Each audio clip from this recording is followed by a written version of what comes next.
Bonjour à tous et bienvenue dans ce 4e épisode sur 5 consacré au complotisme. Dans cet épisode, Sandrine nous confie son ressenti après être sortie de cette première période complotiste et ce qui en a découlé sur le plan personnel. Merci et bonne écoute. C'est qu'en fait, ça a été très difficile de retrouver mes repères après ça. C'est plutôt des séquelles, on va dire. Donc après, c'est vrai que j'ai trouvé d'autres échappatoires. En fait, moi, ce qui est bizarre, c'est que moi, c'est l'ufologie, finalement, qui m'a amené à la science-fiction. Quand je suis sortie de cette période-là, ou à peu près vers la fin, j'ai commencé à m'intéresser à la science-fiction, à lire beaucoup de science-fiction, etc. Finalement, je me suis rendu compte que c'était des récits de science-fiction, en fait, ce que je lisais dans tous ces livres. D'ailleurs, ça se mélange un peu, parfois, les deux se mélangent un peu. Et finalement, j'y ai trouvé plus de plaisir à lire de la science-fiction que, voilà. Cet échappatoire-là, je l'ai trouvé dans les littératures de l'imaginaire, finalement.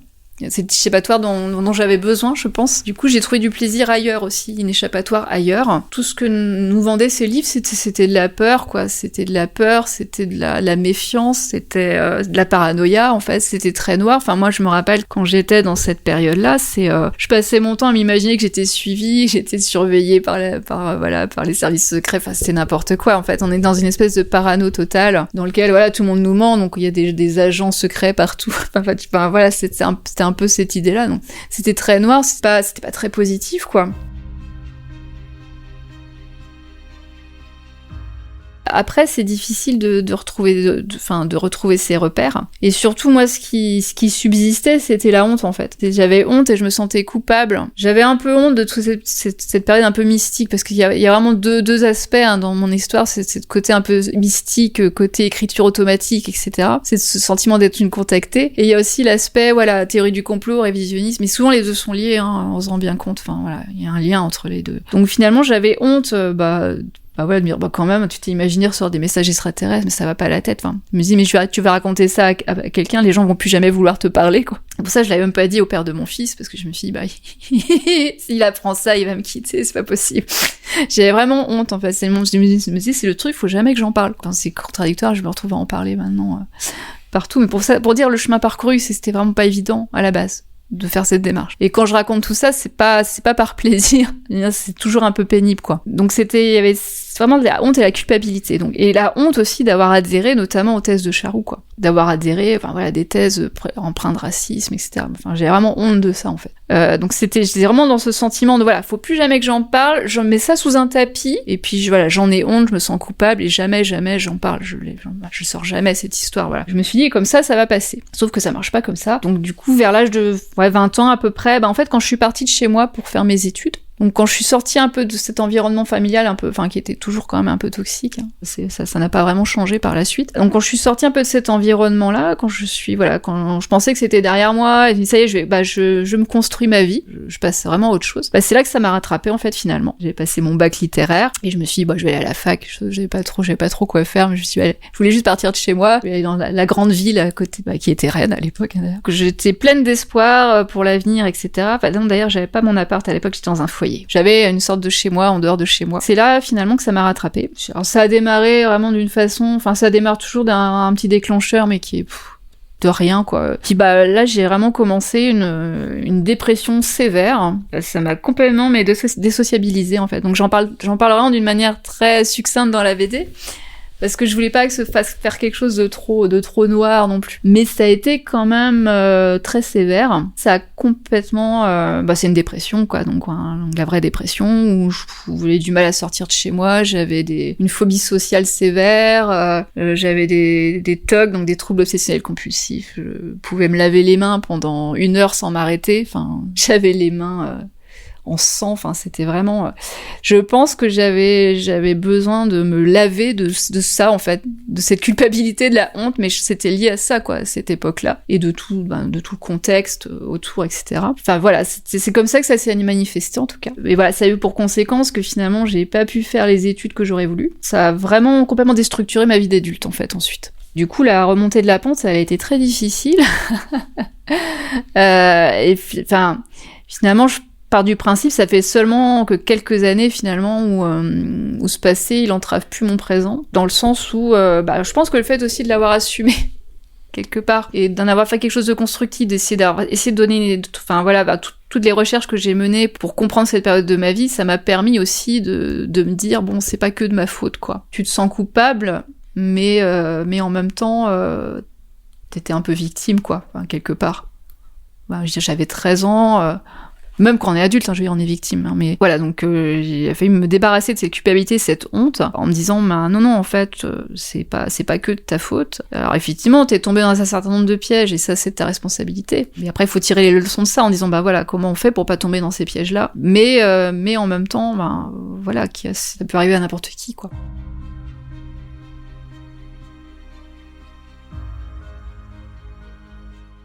J'ai remonté la pente, mais ça a été quand même compliqué. Compliqué de retrouver des repères. Donc, une fois que je suis sortie de cette période de dépression, on va dire vraiment sévère, hein, qui a duré quelques années, finalement, quand j'ai repris un peu mes esprits, on va dire, j'ai passé par une phase un peu de rejet total, mais alors vraiment assez violent de toute croyance religieuse. Donc, je suis passée d'un extrême à l'autre quasiment. Mais bon, ça, je pense que c'est quelque chose qu'on observe pas mal. Et de toute croyance, enfin, de manière, même croyance idéologique, même conviction politique, enfin voilà, un rejet total de tout ce qui pouvait me faire perdre un esprit critique en fait, et tout ce qui pouvait m'éloigner d'une certaine vérité scientifique, ou voilà. J'étais devenue un peu une sceptique acharnée. J'étais très méprisante en fait vis-à-vis des croyances des autres, ce qui est pas une bonne chose. J'étais devenue presque intolérante même, parce que je partais du principe que si moi j'avais réussi à détricoter mes croyances, que tout le monde pouvait en faire autant en fait, ce qui est un peu méprisant quand même. J'avais l'impression, j'avais compris les mécanismes de la croyance finalement, et que je pouvais plus adhérer à rien d'autre, enfin à aucune croyance ni voilà. Sauf que je me suis rendu compte que c'était pas aussi simple que ça. Donc un peu plus tard dans ma vie, moi j'étais confrontée à des épreuves personnelles, voilà, maladie, la mort, enfin comme tout le monde, hein, les épreuves de la vie. Voilà, et je me suis rendu compte que voilà, on était un peu démunis quand même face à tout ça, et j'ai été plus tolérante vis-à-vis des croyants finalement, des gens qui avaient en tout cas besoin d'avoir des croyances en fait religieuses, etc. pour surmonter certaines épreuves. Et puis la science, elle a pas réponse à tout, elle a pas de réponse face à ce grand vide en fait. Ce grand vide. Donc je peux comprendre que certains ont besoin de le combler, et c'est là que j'ai réussi finalement à faire la différence entre ce qui était la croyance, on va dire saine entre guillemets, celle qui peut apporter du réconfort, qui nous pousse à nous ouvrir vers les autres, à être une meilleure version de nous-mêmes, parce que voilà, c'est ça aussi. Et la croyance toxique dans laquelle moi j'étais tombée, donc la croyance de type sectaire, donc celle qui nous enferme, celle finalement qui nous coupe des autres, celle qui nous rend parano, voilà. Celle qui est toxique en fait. Bah oui, c'est vrai que ça fait 30 ans. Ça, je me dis à prescription. Et c'est pour ça aussi que j'ai voulu raconter, parce que je pense que des fois c'est très éclairant parfois de partir du passé pour comprendre le présent en fait. Moi je suis assez sensible à ça. Parce que le passé, ça nous plonge dans un autre contexte, et ça nous permet souvent de prendre plus de recul par rapport à ce qui se passe actuellement. Et souvent on se rend compte en plus que finalement il n'y a pas beaucoup de choses qui ont changé, même si la technologie évolue, même si les modes de communication sont pas les mêmes, on se rend compte finalement que c'est toujours un peu les mêmes idées qui sont recyclées éternellement, mais sur des supports différents. Moi ce qui m'avait alerté effectivement pour faire cette bande dessinée, parce que franchement j'avais pas vraiment envie de raconter ça, hein, clairement c'est pas agréable de raconter ça, mais c'est parce que j'ai vraiment vu que ça revenait, mais alors avec des moyens de communication différents, portés par d'autres personnes, mais qui sont finalement les mêmes idées. Voilà, maintenant on n'a plus Robert Charroux, mais on a Jacques Grimaud, par exemple. Enfin voilà, les personnes sont différentes, mais finalement elles recyclent les mêmes idées. Alors Jacques Grimaud, qui on sait pas trop, hein. Je pense qu'il a surtout été connu avec La Révélation des Pyramides en fait. C'est un film qu'il a co-réalisé avec je me rappelle plus du nom du réalisateur, dans lequel il apparaît pas, mais on voit que ses mains, mais c'est lui en fait. Et en fait donc voilà, donc qui reprenait un peu les thèses de Robert Charroux, c'est-à-dire que les pyramides auraient été construites par une civilisation, une race supérieure, donc qui serait d'origine extraterrestre a priori. De même que les statues de l'île de Pâques, etc. Donc ça c'est du Robert Charroux, c'est la même chose en fait. Donc mais réactualisé sur le même principe, on assène un tas de pseudo-preuves en fait mises bout à bout, et au bout d'un moment si tu te dis ah bah ouais peut-être pourquoi pas. Enfin voilà, c'est un peu le même système qu'on retrouve aussi dans Alien Theory, qui est une émission qui se veut documentaire. Ça fait plusieurs années que ça existe quand même, c'est américain. Et ça reprend en fait les thèses de la théorie des anciens astronautes, dont je parlais, dont Robert Charroux est l'un des les pionniers, on va dire, et qui reprend, qui fait des séries, des épisodes en fait par thème, donc, visant à nous démontrer qu'en fait des civilisations extraterrestres sont intervenues dans l'histoire de l'humanité depuis le début, et qui essaie de trouver des preuves dans les monuments antiques, dans les écrits anciens, les anciennes représentations picturales, etc. Et toujours avec cette idée que les scientifiques, les archéologues sont pas capables de soit carrément ils cachent cette vérité parce que c'est trop, soit ils s'autorisent pas à l'imaginer parce qu'ils sont trop obtus en fait. Voilà, c'est un peu ça, c'est ce que Jacques Grimaud dit dans La révélation des pyramides, sans arrêt il le dit ça. Toujours un peu cette défiance vis-à-vis des archéologues, des scientifiques, etc. C'est des idées qui continuent à être populaires et qui sont diffusées aussi via la culture populaire. Parce qu'en fait c'est des ressorts scénaristiques un peu pour des fictions quand même qui sont très attractifs. Notamment Indiana Jones. Alors c'est l'exemple positif en fait, mais il reprend un peu, c'est un peu un dérivé de ce qu'on appelle l'archéologie mystérieuse ou l'archéologie romantique. Tout ce qui est en marge un peu de l'archéologie, en fait, c'est une archéologie qui s'intéresse un petit peu, à l'Atlantide, un continent, en fait, qui aurait été enseveli sous les eaux et qui était, c'était une civilisation, en fait, très avancée, etc. Et c'est un mythe parce qu'on n'a rien retrouvé, en fait. Ça fait partie des mythes, en fait. C'est l'archéologie mystérieuse s'intéresse, en fait, à tout ce que l'archéologie, finalement, sur laquelle elle n'a pas statué, en fait, sur les choses sur lesquelles il y a une zone d'ombre. Mais en lui donnant toujours une explication paranormale ou un petit peu ésotérique, quoi. C'est ça un peu l'archéologie mystérieuse. Donc Indiana Jones, c'est de l'archéologie mystérieuse, reprenant de l'aventure. Et c'est très attractif en fait l'archéologie mystérieuse. Et les anciens astronautes, c'est un dérivé de ça en fait, mais avec les extraterrestres. Je parle même dans la série Les Mystérieuses Cités d'Or. Alors c'est pareil, des années 80, donc c'était une série d'animation donc pour les enfants, mais dans laquelle en fait on suivait des héros en fait, des enfants qui partaient à la recherche des cités d'or. En Amérique du Sud. Et dans cette série, à un moment donné, il rencontre un peuple, en fait, qui s'appelle les Olmecs, qui est un peuple qui a existé, mais en fait, il part du principe que c'est des extraterrestres. Voilà. Il y a la série Stargate aussi, on pourrait reprendre. Puis puis après, il y a on a X-Files. Donc qui reprend, mais des vraies thèses, en fait, qui circulaient de ce pan-là de l'ufologie.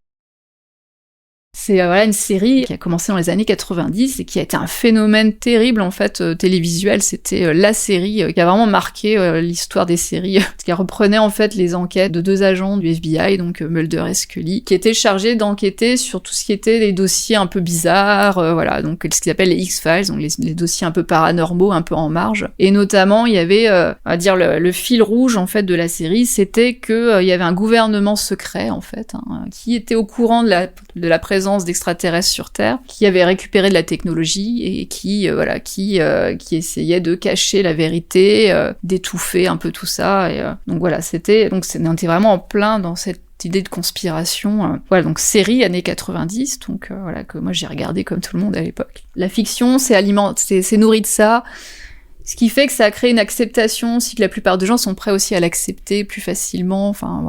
Il y a un petit mélange un peu de tout ça. Tout ça un peu s'est mélangé petit à petit au bout d'un moment en fait. Tout ce courant de pensée, en fait, il s'est un peu mélangé. Et puis c'est très attractif, quoi. C'est vrai qu'à côté des archéologues, ils arrivent avec leur méthode scientifique. Les gens, ils ont pas envie. Beaucoup, ils ont pas envie d'entendre ça, quoi. Années 90, c'était aussi une époque en fait où on parlait beaucoup des ovnis dans les médias. Parce qu'il y avait une grande vague d'observations d'ovnis en fait en Belgique et en France, donc en 89-90, et beaucoup d'émissions parlaient en fait de ce sujet-là. C'était un sujet qui intéressait en fait forcément les gens, c'était dans l'actualité. Et et comme souvent quand on évoque ce sujet-là, on n'invite pas forcément, on va dire, les gens les plus sérieux pour en parler. Bon, il y a eu des gens, ils ont quand même invité des gens, mais il y en a aussi invité des gens un peu loufoques, on va dire. Ça n'a pas beaucoup changé. Donc c'était une époque notamment où pour parler des ovnis, on a invité Raël par exemple, qui à l'époque pouvait s'exprimer dans les médias parce que jusqu'en 1995, il n'était pas considéré officiellement comme un mouvement sectaire. Donc Raël, il est passé à l'époque chez Christophe de Chavannes, chez Thierry Ardisson dans des talk-shows en fait. Alors Christophe de Chavannes, Ardisson, c'est un peu les équivalents d'Hanouna à l'époque, on va dire, de Cyril Hanouna. Enfin en termes de popularité, c'était un peu ça. Donc on a invité des gens comme Raël pour parler des ovnis. Donc Raël qui venait raconter qu'il avait rencontré des extraterrestres, qui était assigné d'une mission, qu'ils avaient créé l'humanité. Enfin Il pouvait aller à la télé pour dire ça. On invitait aussi régulièrement Jimmy Guieux, donc qui est un ufologue. Alors ufologue de la première heure, il a commencé dès les débuts de l'ufologie dans les années 50, et quelqu'un qui a dérivé petit à petit, à la fin de sa vie, dans les années 90, il était on va dire assez âgé, donc il a dérivé petit à petit à la fin de sa vie vers l'ufologie conspirationniste en fait. Et donc on l'invitait dans les talk-shows pour venir raconter qu'il y avait des bases souterraines, en fait, des bases secrètes souterraines, dans lesquelles des extraterrestres et l'armée en fait menaient des expériences sur les humains, et que c'était caché évidemment. Jimmy Guieux, il était invité pour raconter ça. Donc on l'invitait, forcément c'était pour se moquer de lui, il le savait très bien, mais bon, il venait quand même. Alors après, c'était des émissions, on va dire, de divertissement, c'était ce qu'on appelle les talk-shows, les trucs à la Hanouna, où en fait effectivement on parle de l'actualité en mélangeant un peu le divertissement, le grand n'importe quoi, et puis ça, on va dire, ça n'a pas beaucoup changé, mais c'était déjà présent à l'époque. C'est pas un phénomène nouveau. Donc c'était un petit peu tout contexte un peu médiatique autour des ovnis, et surtout apparu en 1995. Il y a eu l'affaire en fait de la vidéo de l'autopsie de l'extraterrestre de Roswell. Pour resituer le contexte, en fait, il y avait une émission à l'époque qui s'appelait l'Odyssée de l'étrange, qui était présentée par Jacques Pradel. Alors, donc c'était une émission qui traitait un peu tous ces sujets un peu en marge, des paranormaux, etc. Et c'était assez populaire à l'époque. Donc cette émission, en fait, prétendait qu'elle allait diffuser la vidéo de l'autopsie d'un véritable extraterrestre qui se serait écrasé donc à Roswell, au Nouveau-Mexique, en 1947. On avait retrouvé cette vidéo et qu'elle allait être diffusée, donc voilà. Mais le but de l'émission, c'était d'essayer de démontrer si c'était vrai ou faux. Donc ils avaient invité des scientifiques, des cinéastes, pour essayer d'analyser la vidéo, pour essayer de définir si c'était vrai ou faux. Et d'ailleurs, à la fin de l'émission, ils confrontent un peu la personne le producteur qui a sorti la vidéo, il l'a un peu confronté avec ses contradictions, parce qu'on va s'avérer que c'était un canular quand même, voilà. Un canular monté de toutes pièces, en fait, avec des acteurs, un mannequin, etc., par des spécialistes des effets spéciaux. Mais ça, ils l'ont avoué plusieurs années plus tard. Tout en prétendant que, oui, c'était pas la vraie vidéo, mais par contre, on a vu la vraie vidéo avant, mais elle était trop détériorée, donc on a fait une reconstitution. Enfin voilà, on retombe toujours sur ses pattes dans ces cas-là, comme on peut. Donc c'était un peu le contexte de l'époque. C'était très ovni, on va dire, très ovni-mania quand même, les années 90. Mais avec cette approche quand même particulière, avec dérivés un peu théorie du complot, etc. Donc moi, c'est toute cette époque-là, en fait, dans laquelle moi j'ai évolué, et qui fait aussi que certainement, c'est pour ça aussi que je me suis intéressée à ce sujet-là en particulier. Merci de votre attention et n'hésitez pas à écouter l'épisode suivant. Ce podcast est réalisé par l'UNADFI, l'Union nationale des associations de défense des familles et de l'individu victime de sectes. Retrouvez toutes nos informations et nos contacts sur www.unadfi.org.